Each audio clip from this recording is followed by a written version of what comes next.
एक छोटा सा वीडियो और दिखाता हूं भाई और बहनों आपको, संत रामपाल जी के पोते का। ध्यान से सुनना इनके बोल वचन। कै खे गै का भी नहीं पता इनको। ना ये लोग कभी सत्संग सुनते, ना कभी सत्संग सुन के उस पर मंथन करते। इन लोगों के केवल फीत लग रही है संत रामपाल जी के पोता की, पोती की, बेटा की, बेटी की, भाई की, भतीजे की। केवल उस फीत से इन लोगों का काम चल रहा है। बाकी ज्ञानवान इनके निकट भी नहीं है। राजनीति में आने को लेकर क्या कह रहा है, ध्यान से सुनिए कि राजनीति में संत रामपाल जी आएंगे या नहीं आएंगे, राजनीति से उनका क्या लेना देना, जरा ध्यान से सुनिए एक बार। सतगुरु रामपाल जी भगवान जी की।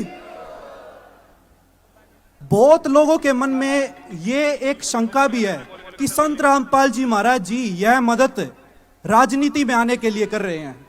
संत रामपाल जी महाराज जी अपना राजनीति मंच तैयार कर रहे हैं। मैं आज इस मंच के माध्यम से क्लियर शब्दों में यह बता देना चाहता हूं, संत रामपाल जी महाराज जी कभी भी राजनीति में नहीं आएंगे, क्योंकि सच्चे संत को कभी भी राजनीति की जरूरत नहीं होती। संत सक्षम होते हैं।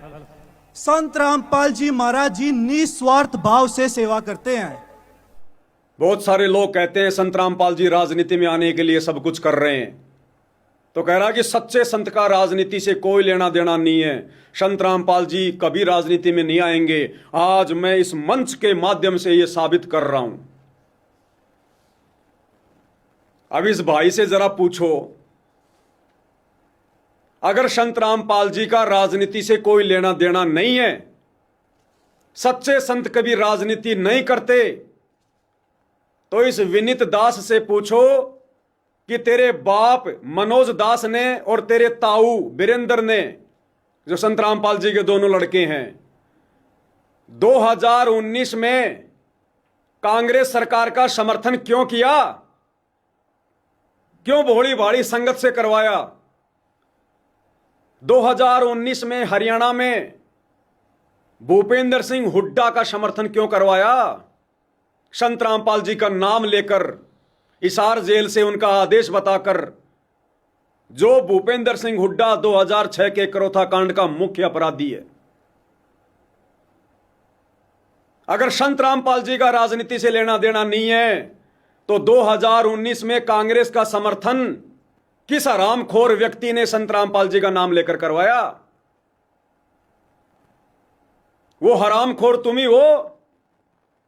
तुम ही सतलोक आश्रम वालों ने पीले पर्चे निकाले, गुरुदेव का आदेश बताया, और बरवाला कांड के दोषी उस जालिम भूपेंद्र सिंह हुड्डा का समर्थन करवाया, उसको वोट डलवाए हरियाणा में, और पूरे देश में तुम लोगों ने 2019 में कांग्रेस का समर्थन करवाया। अगर संत रामपाल जी का राजनीति से लेना देना नहीं, तो वो घटियापन, वो हरामीपन किन लोगों ने किया?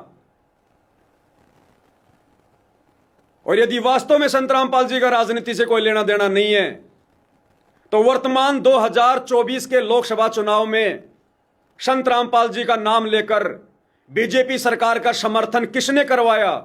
किस हरामखोर ने करवाया? किस नालायक ने करवाया? वो तुम ही हो, सतलोक आश्रम वाले। तो संगत को विचार करना चाहिए। ये सतलोक आश्रम वाले, संत रामपाल जी के परिवार वाले तो दो जीभ के सांप हैं, दो जीभ वाले सरप हैं ये। इनकी करनी और कथनी में रात दिन का अंतर है। करनी तज कथनी कथ है, अज्ञानी दिन रात, कुत्ते ज्यों भौंकत फिरे सुनी सुनाई बात। कुछ नहीं पता इनको, ना संत रामपाल जी के विषय में इनको कोई जानकारी, ना उनके ज्ञान के विषय में इनको कोई नॉलेज है, ना इनको कोई सामाजिक ज्ञान है, ना कोई आध्यात्मिक ज्ञान है। केवल फीत लग रही है, मैं संत रामपाल जी का पोता, मैं संत रामपाल जी का बेटा, मैं संत रामपाल जी का भाई। और ये नादान संगत गांधी जी के 3 बंदरों की तरह अंधी गूंगी बहरी होकर इसी झूठी फीत के आधार से इनको परम भगत मान के बैठी है। ये डूबने वाले काम है, सारे के सारे डूबने वाले काम।